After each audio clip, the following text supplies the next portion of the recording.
Hi, everyone, and welcome back to the Divine Council mini series. We're coming up on lesson 14 today. We've already been going at this 14 weeks. We've covered a lot of territory already, but I tend to feel like we haven't even scratched the surface of what I actually want to get to moving forward because there's so much more to discuss.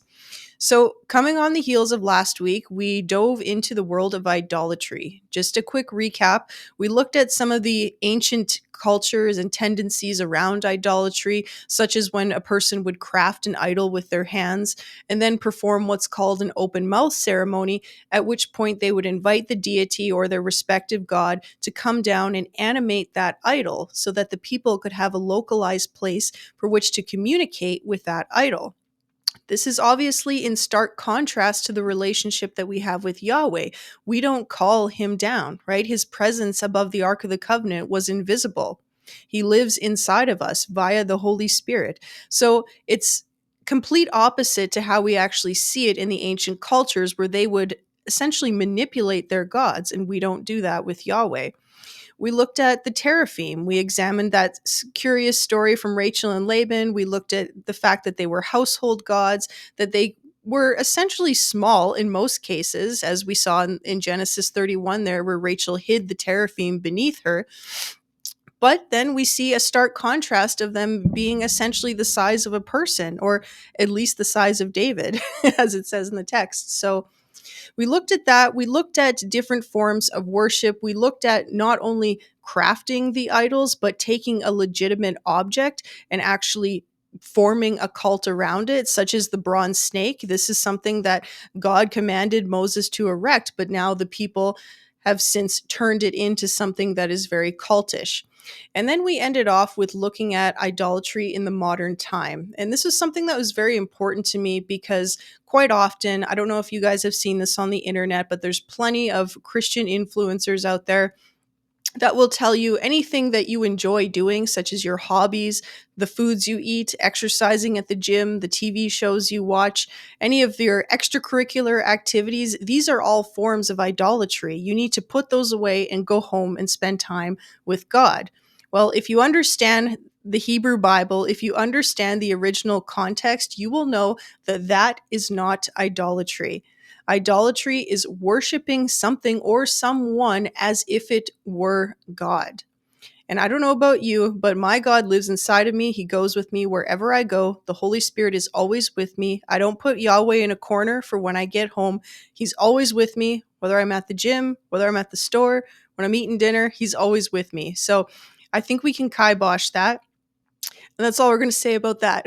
Anyways, moving forward today. So, in a bit of stark contrast, I think, to discussing idolatry, we're going to talk about ourselves a little bit and we're going to talk about what our place in creation is. And this is essentially going to come down to us examining or performing an exegesis on Genesis 1 1 to 3, a very legitimate translation, so I don't want to spook anyone, but this is going to be really interesting today. We're going to get into a little bit of Hebrew grammar and see what we come up with. So, without further ado, let's get going on our place in creation. So, what can we expect to cover today? Well, we're going to be diving into Genesis 1 1 to 3 to break down the verses and decide what actually makes the most sense in terms of original Hebrew grammar. Now, I know what you're thinking. How can we break that down even more? In the beginning, this is it, right? It's said and done. But we're going to take a second look at this and see what we come up with. So, if we do come up with something different than what many of us are accustomed to, can we legitimize the translation? And these are important questions as they force us to think critically. We're going to use the biblical narrative to find these answers. And the reason we're doing that is because once we break that down, it's going to lead us to our understanding of our place in the universe. Consider the fact that we tend to live in extremes, especially in the modern world. We either live in an anthropocentric universe, meaning that humans exist as the center of the universe and everything else around us was created after us, or we simply just don't understand our true dominion or purpose. Quite often, we become fearful of other things. In the Christian community, if we start talking about UFOs or aliens, that makes people very uncomfortable because they don't know how to reconcile that with the biblical narrative. Or even demonic forces, different divine beings in the unseen realm, we can become very fearful if we don't actually understand what their place is and what our place is. And today, we're going to be focusing on what our place is. So, this narrow mindset causes believers to stay within a certain lane. Whereas, what I'm hoping you guys will do and encouraging you to do is to think critically and have these conversations, have the weird conversations. The weird stuff in scripture is the stuff that's very important. So, today's lesson is going to reel us back in and bring us back to who God is, who we are, and what our place is in the cosmos. All right, so looking at our foundational passage here, in order to understand our place, we have to shift the way we think about Genesis 1 1 to 3. In the beginning, God created the heavens and the earth. The earth was without form and void, and darkness was over the face of the deep. And the Spirit of God was hovering over the face of the waters, and God said, "Let there be light," and there was light. Okay, now to get to the bottom of what the original Hebrew text says, we have to go back to grade school a little bit and review clause structure.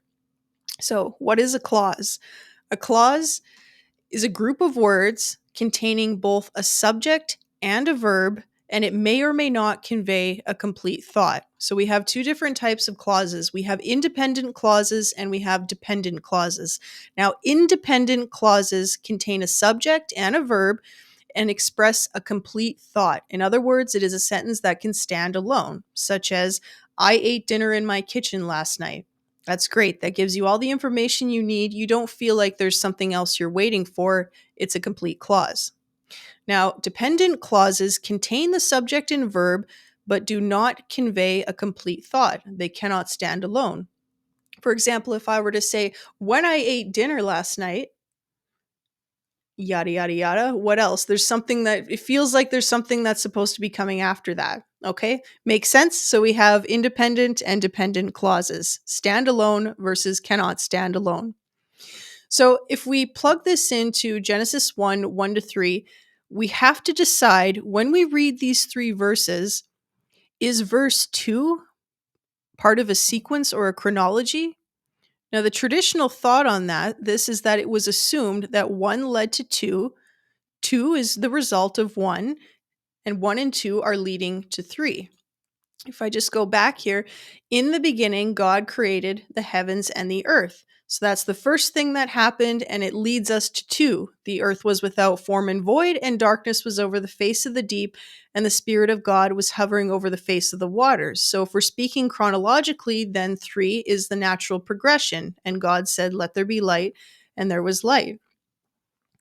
So in this view that I just read, verses 1 and 3 are considered independent clauses, meaning they can stand alone. Verse 1 can stand on its own, and verse 3 can stand on its own. But verse 2 is cast as a dependent clause, meaning it cannot stand on its own.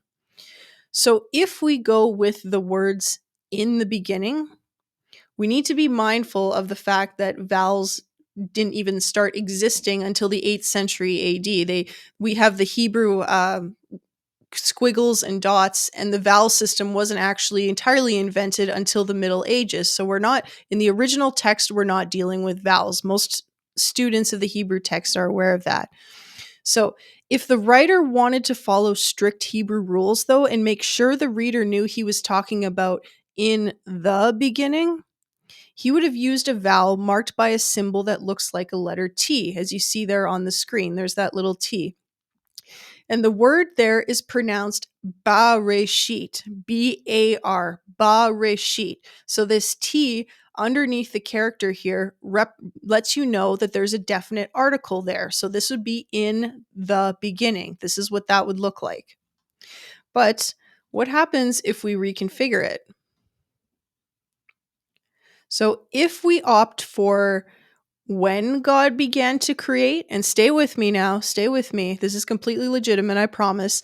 If we opt for when God began to create, the last letter would be marked by two dots rather than the T. This would be pronounced Bereshit, B-E-R, not B-A-R. And it is Bereshit. In the original Hebrew text that includes vowels, this is what we get. So, what does this do? There's no definite article. This is actually a cue that we have no definite article there. Verses 1 and 2 are actually leading to something rather than 2 being the result of 1. So 1 is not the very first thing that happened. Verses 1 and verses 2 are leading you into verse 3. So, in the Hebrew text at the time of this writing, and keep in mind, like I said, vowels didn't exist at all until at least the 8th century, and an actual vowel system was not invented until the Middle Ages. The Dead Sea Scrolls didn't have vowels. So, this, of course, is why we get all these dots and squiggles. This is how they compensate for that. So, the T that we saw, Ba-Reshith, the T is used if the writer wants to convey that we are talking about in the beginning, Ba-Reshith.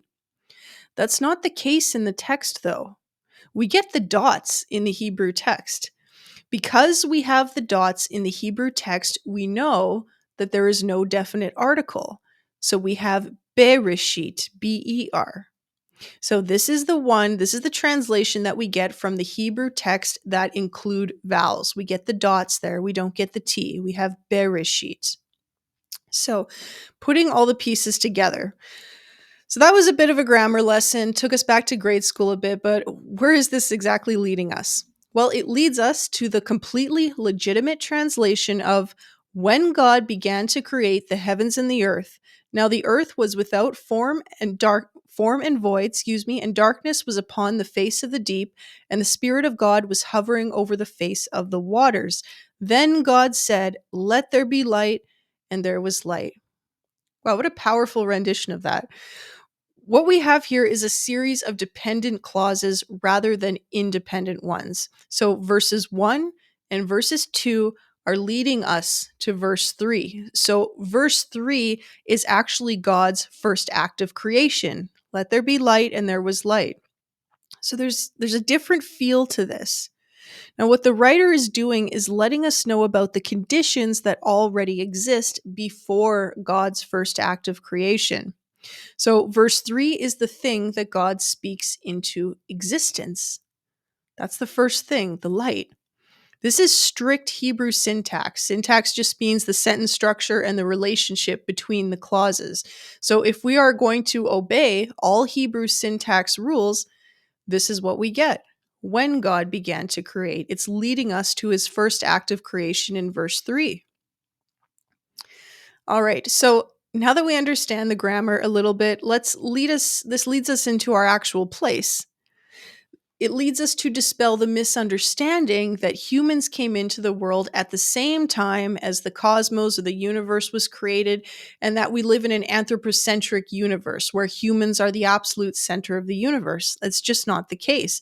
But unfortunately, many believers do believe that we came into existence with the universe.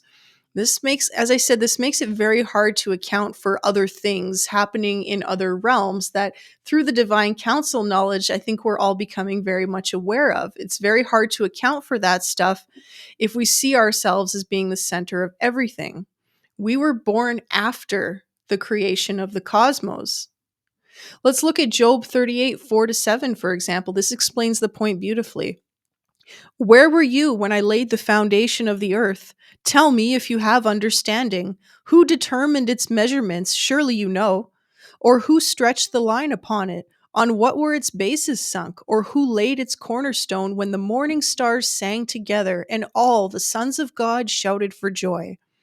Okay, so if you can recall back to our earlier lessons on the way the ancients perceived the celestial bodies, we know that the words morning star, is not referring to an actual star, but a reference to the divine sons of God who witnessed the creation of humankind. So the morning star gives us a sense of pre-existence, right? The morning star was the first to rise in the morning. It is the head, right?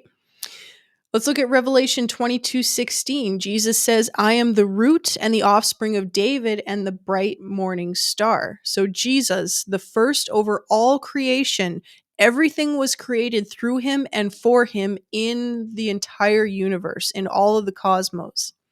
Jesus, as the firstborn, is the original morning star over all creation. Therefore, the other sons of God, or the members of the divine council who came after Jesus, had to exist before the earth, since they witnessed its formation. So, sons of God already exist upon the creation of humanity, upon the creation of the earth. They were already there. I absolutely love how author Timothy Alberino describes the sons of God. He refers to them as the elder race, or elder siblings, which is just so fitting as they are in the same family as us. Remember, in Eden, the gates were opened, right? Adam knew the divine beings. It was not uncommon to have a conversation with them, which is why Eve's interaction with the serpent wasn't actually that odd, because these are beings that they've probably communicated with before, right? It's because of the fall, it's because of death that we are now separated from our elder siblings, the elder race. But this is what we're getting back to. We're getting back to Eden, folks, one big divine council family. But they are our older siblings because they are older than humankind. I think Tim adopted that from J.R.R. Tolkien's Eldar race in The Lord of the Rings. And I think that's just so fitting for this. So, to wrap up here, let's take a look at where this leaves us. So, as you know by now, we do not live in an anthropocentric universe with us being at the center. Rather, we live in a christocentric or Christ-centered world. Jesus, the firstborn over all creation, followed by the sons of God. Let's look at Colossians 1:15-17, which explains this beautifully. He is the image of the invisible God, the firstborn of all creation, for by him all things were created, in heaven and on earth, visible and invisible. Whether thrones or dominions or rulers or authorities, all things were created through him and for him, and he is before all things, and in him all things hold together. So everything was created both through Jesus and for Jesus.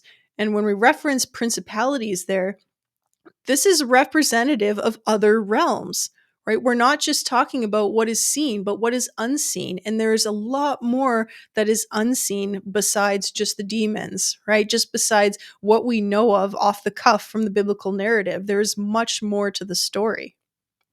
So the universe wasn't made for the earth, and the earth was not made for man, but rather all things were made for Jesus. All right, guys, I hope you enjoyed that lesson today. A bit of a shorter lesson today, but I'm just really enjoying getting a bit granular with this stuff. I could spend the rest of my life in Genesis 1 through 11. I won't, but I very easily could. There's so much to uncover here with that. And I hope this makes sense to you. If you have any questions at all, feel free to reach out. Don't forget to like, comment, share, subscribe, catch the Faith in 20 podcast that comes out every Saturday morning. And I will see you guys on the next one. Be blessed.